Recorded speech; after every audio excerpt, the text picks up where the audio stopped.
Your cells have memory and imagination. Your cells have consciousness. I know it sounds weird. I know it sounds esoteric. Yes, your cells have consciousness. And people always think like, well, how does your cells have memory? Well, I'm going to pick on Leah again. You know why you look like your parents, Leah, not like my parents? Because your cells remember to look like your parents.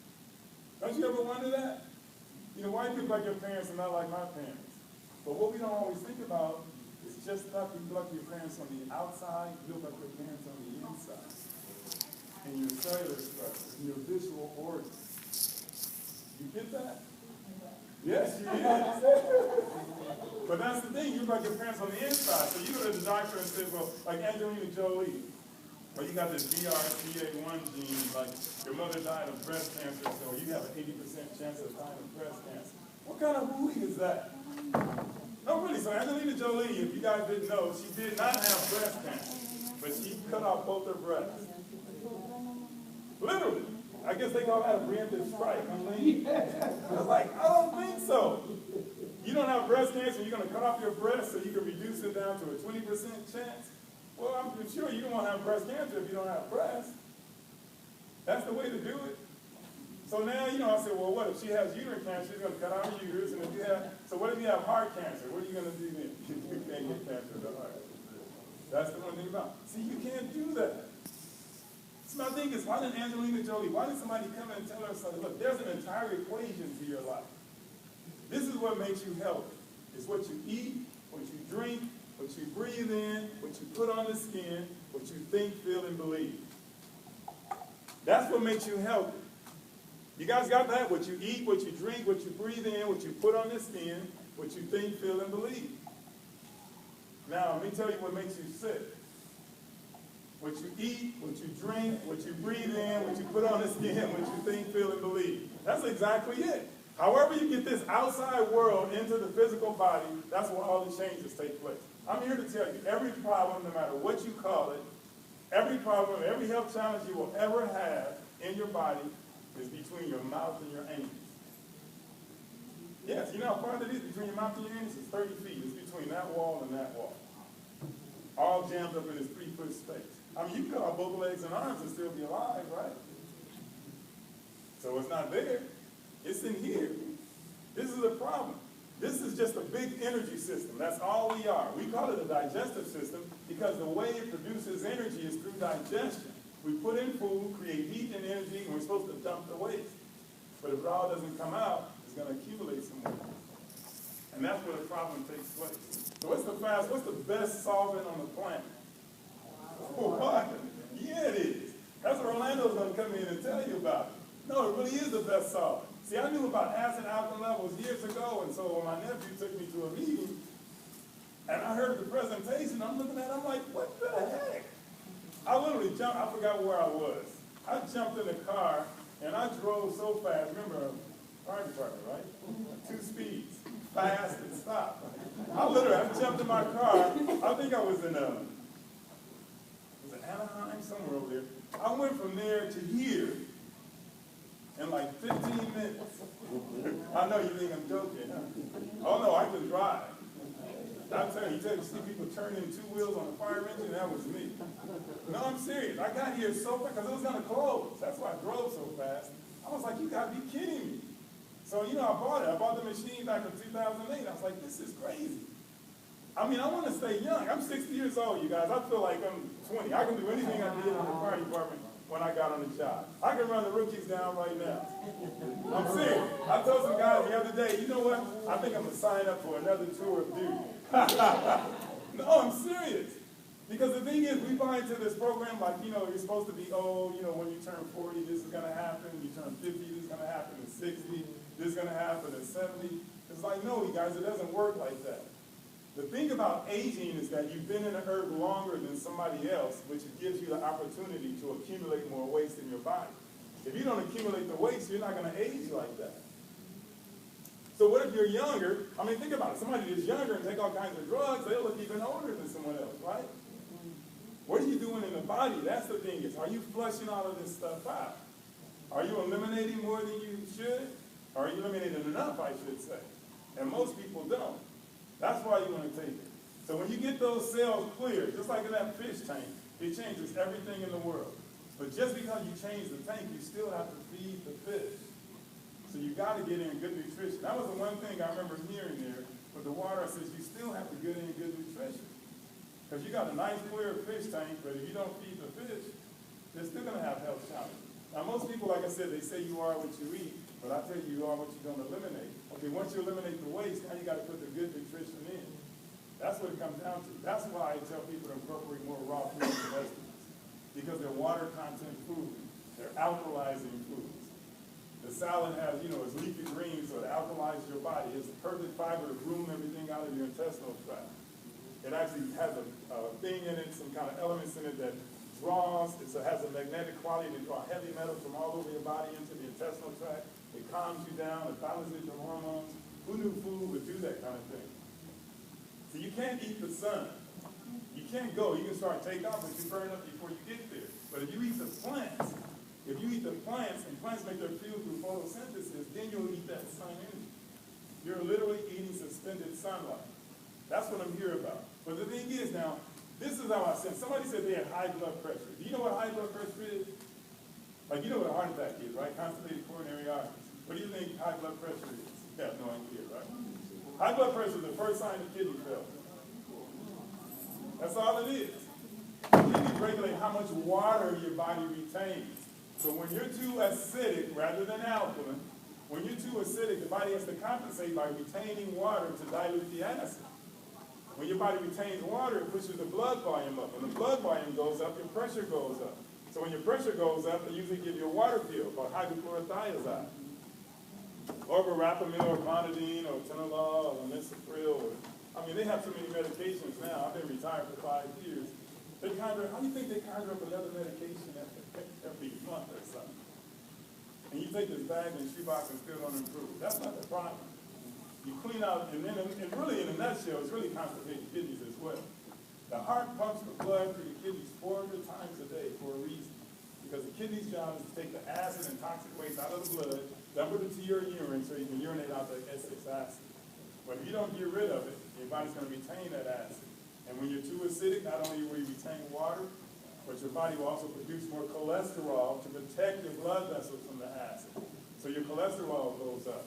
But it also makes you fat to bind up the acid.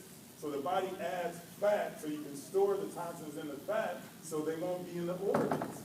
It's all a compensatory effort. But then your body will release calcium out of the bones to neutralize the acid because calcium is an alkaline-based mineral. But when that calcium comes out of solution, if it gets in your eyes, you get cataracts. Anybody know anybody with cataracts? I'm telling you, it just leaches the calcium out of the bones. The calcium floats in the blood, gets in your eyes, you get cataracts. Gets in your skin, you get wrinkles. Mixes with the fat in your arteries, you get hardening of the arteries. Gets in your kidneys, kidney stones. Gets in your bladder, bladder stones. Gets in your joints, arthritis. Same problem. Alkalize, alkalize, alkalize. That's the answer. That's your answer to life and health. You'll hear stuff over and over again. You'll go to some other thing. You'll hear people talking all kinds of other stuff. Don't get confused. Keep it simple. You got to keep it simple. All it is about taking care of yourselves. Here's a question. I'm going to get you involved because I want to cut it so Orlando can do his thing. This is the bottom line of sickness and disease, right? The cell can't do its job. Ultimately, right? That's what it is. What keeps the cell from doing its job? Pardon me? Acidity. Yeah, because acidity makes things sticky and gluey, right? Pollution, yeah, toxicity. What else? What makes the cell keep from doing its job? Dehydration. So think about it. If you didn't drink water for a year, would you feel like going to work, doing your job? If you ate some food, got some food poisoning, toxicity, would you feel like doing your job? No. What else? What keeps the cell from doing its job? What are you going to eat for a week? Would you feel like doing your job? So if the cell doesn't get its nutrition, it can't do its job, right? What if I put you in air, oxygen? What if I put you in a concealed room, no windows and doors, you have to breathe your own air over and over again for a week, would you feel like going to work? If you don't get enough oxygen, you can't do your job. What if I kept you up every night for 7 days, would you feel like doing your job? If you don't get enough rest, see, this is what you have to understand. Your cells are you. What keeps the cells from doing their job is the exact same thing that will keep you from doing your job. So what if you got hit over the head in the alley with a hammer? Would you feel like going to work? You don't think your cells get hit over the head? Your cells get traumatized. You ever have an upset stomach? You don't think your cells get an upset stomach? You ever somebody tell you with some bad news and you feel so sad, you get depressed, you just don't even want to go to work? You don't think your cells do the same thing? Your cells are listening to what you're thinking and saying 24/7, and they're responding to it. So when you get the good stuff in, you want to think the good thoughts as well. That's what you want to do. That's what it comes down to, just taking care of yourselves. If you get the good water, and water is so important because that's the vehicle in the body. How do you think vitamins get to where it is? How do you think the waste gets out? This is what I'm going to tell you. Simple thing. Blood flow, lymph flow, and nerve flow. The blood feeds the cells. The lymph carries the waste away from the cells, and the nerves move the cells. If you have some kind of obstruction or blockage in any one of those, you got a problem. Just like somebody has a neurological deficit because of a stroke, you can have blood flow and lymph flow, but no nerve flow. If you don't have nerve flow, that arm's not moving. You can say move, and it won't. You have to have all three. Anybody family members with a problem, health challenge? What is it? High cholesterol? For that, that's high cholesterol. Now remember what high cholesterol is. Why would your body, now you can eat cholesterol, you can eat a lot of animal products and byproducts and it drives your cholesterol up. But again, why would that do it? It's because you're putting the cholesterol in, but it's because it's acidic. Everything your body does is a compensatory effort. Why do you think you perspire when you get hot? That's exactly it. The body sends the blood to the surface of the skin to dissipate the heat. You don't have to think about it. You think like, okay, I'm too hot, I need to sweat so I can cool off. No, it does it automatically. It does it intelligently. And when you get too cold, you shiver so you can generate heat. So when the cholesterol is high, it's high for a reason. Your liver produces it to protect the blood vessels. Think of it this way. If somebody's going to come in here and spray acid, now remember, acid is caustic and it's harsh. If you throw acid in your face, it'll burn your face, right? It'll burn the lining of your stomach. If somebody's going to come in here and spray acid at midnight, and here in the Congo water, people say, can you guys help us put Vaseline over the floors and the walls and the ceiling so it won't be affected? You guys can understand that, right? That's why your body produces the cholesterol to protect it from the acid, because acid will burn through the lining of your arteries, of your veins, your venules, your capillaries. It'll burn right through. That's how your body does it. And that's all it is. All he has to do, does he drink Congo water? No? Oh, yeah. Well, yeah, there you go, right? Yeah, persistent, hit him over the head. That's how you be persistent. No, I'm telling you, this is not a joke, you guys. All we ever have in life is our health and our relationship. So is it like your body is overcompensating? Well, the thing is, yeah, that's exactly what it's doing. What we call sickness and disease is the body intelligence trying to keep you alive. What I explain in my book is I tell you that sickness and disease is simply the body making a request based upon its needs. What's your dad's name? Carlos? Sickness and disease, this high cholesterol, is Carlos's body trying to say, Carlos, stop doing what you've been doing to cause me to signal you in this way. That's what it's saying. That's what your body's telling you. Yes, the same thing, rheumatoid arthritis. Why? Think of it, itis, arthritis, bursitis, enteritis, gastritis, colitis. You guys know what itis means, right? Inflammation. Inflammation. It's a fire. Acid equals inflammation. Acid creates a fire. What do you do with the fire? For 32 years, I'll put them out. Well, acid is the fire. Alkalinity is the water that puts the fire out. It's as simple as that. Cancer is fire. You just blaze it. Your body's on fire like nobody else's business, and what you need to do is put it out. You need to drown in an alkaline. You guys know it's impossible to have cancer in an alkaline body, right? It's impossible for humans to live on the moon because the environment is not conducive to human life. When you change the environment within the body in the body is just called the biological terrain. When you make this environment alkaline,